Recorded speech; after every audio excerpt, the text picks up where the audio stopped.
Hi guys, welcome back to my channel. If you're new here, my name is Property Sue. I do videos on real estate and real estate matters, and today is Thursday, so it's time for another Thursday thriller. And today we are going to be looking at real estate agent personality traits. I know this is something I'm supposed to be reading on my own and maybe applying it to myself, but the question still is, am I a real estate agent? Because many people see me out here doing house reviews and they think I'm a real estate agent, but am I?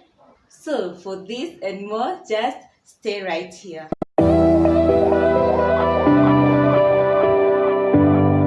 This is what I want to make clear from today henceforth, because many people have been sending me personal emails asking me what is your end game after you show us the houses and stuff, and people assume that if I go out and record the house for you guys and bring it to you, I want to automatically sell it to you. But that is a big lie. I am not a real estate agent, but I can be your real estate agent if you want me to. And this is why I say I'm not a real estate agent, is because the purpose of this channel is not to sell houses to you. If I happen to make a sale to you and maybe a video is sponsored and I tell you guys, oh, this video is sponsored by this and this company, if you want to buy the house, go to them. I totally mean that. And the reason as to why I feel like I don't want to be committed to solely selling at this point on my channel is that I don't want to be biased. I started this channel to help out people who want to acquire homes by reviewing homes. And by reviewing I'll be saying all the bad things and the good things about homes. If you want to get a house through me, you're welcome, but be ready for the truth. I'll tell you the truth and nothing but the truth, because that is what I do right here. And today I'm going to be talking about real estate agent personality traits. And this has come about since I remembered a story. When I just started out in real estate, I was given an assignment to look for land in Loresho for a client. The client was busy and was out of the country, so I had to go see the land myself and go tell them if it was okay or not. So I thought the job would be easy, so I looked up online. I saw many people who are selling pieces of land in Loresho, and I happened to call this guy. I can't remember his name well. I don't know whether he was called Joseph, but I called the guy and I told him, so and so, would you be willing to take me to where you're saying you're selling land, because a client of mine is interested? And he asked me,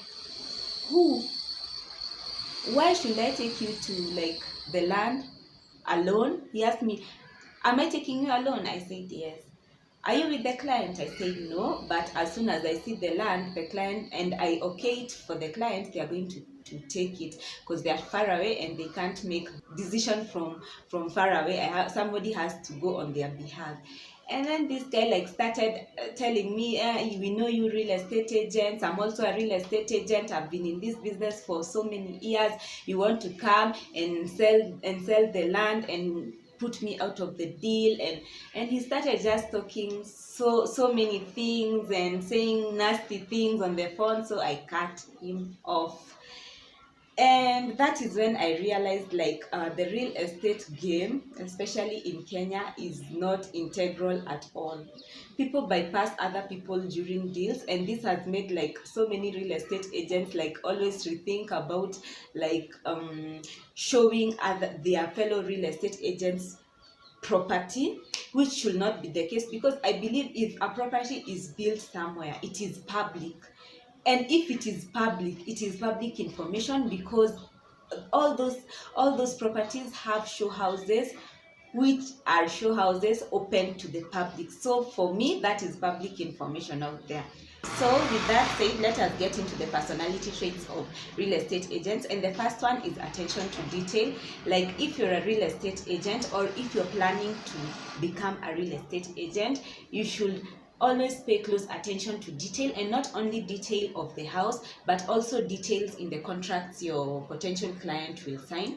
Read the contract yourself. If you don't understand it very well, involve an attorney who is like familiar with property law, and they can guide you as to where the small loopholes are before like you get into an agreement. The second trait is experience. Of course, experience comes over time, and if you're diving into real estate agency, don't be afraid like to experiment. Maybe you'll not get deals in the first few like months, but later on it gets easier and it gets better as you improve on your networking skills and all that. Number 3 is understanding the housing market.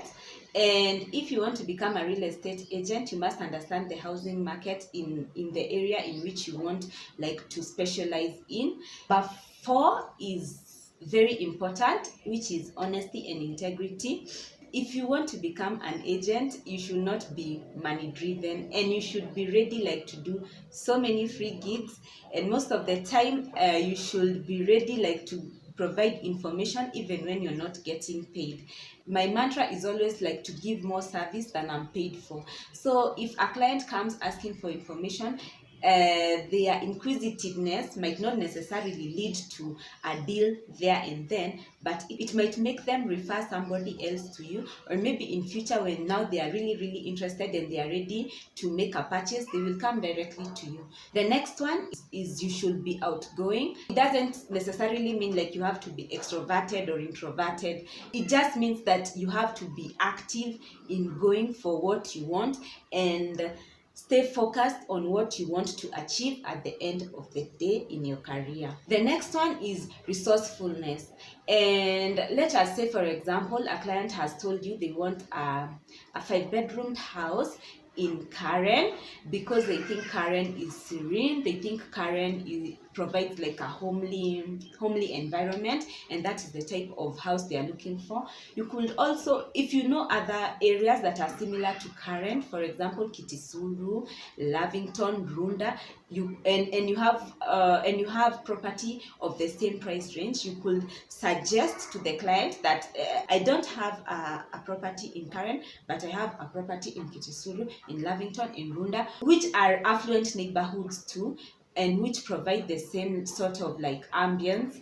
In short, I mean like always be ready to provide an alternative for your client outside what they want, but within their budget range, because sometimes I might ask you for a property in a particular area because I don't know any better as a client, but you as an agent, you know better. You could tell me like this and this area is growing fast nowadays, and property there is really appreciating faster than the area which you want to, and is relatively cheaper. So you always be resourceful, provide your client with options. Even if they're looking for one option, you might be like completely amazed that they might come and love something totally different if it's affordable, if it suits their needs, and if it is maybe better than what they were looking for.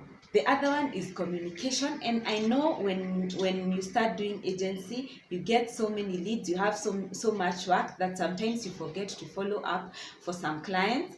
And yes, communication is very important in everything, in life, in careers, in relationships. Communication is always important. The other one is you should have numerous leads and networks. Network with other real estate agents, work with other people. That leads to building a bigger network and more and better business. That is it for Thursday Thriller today. I hope you enjoyed this video. If you did, don't forget to give it a big thumbs up so I know to make more of these videos.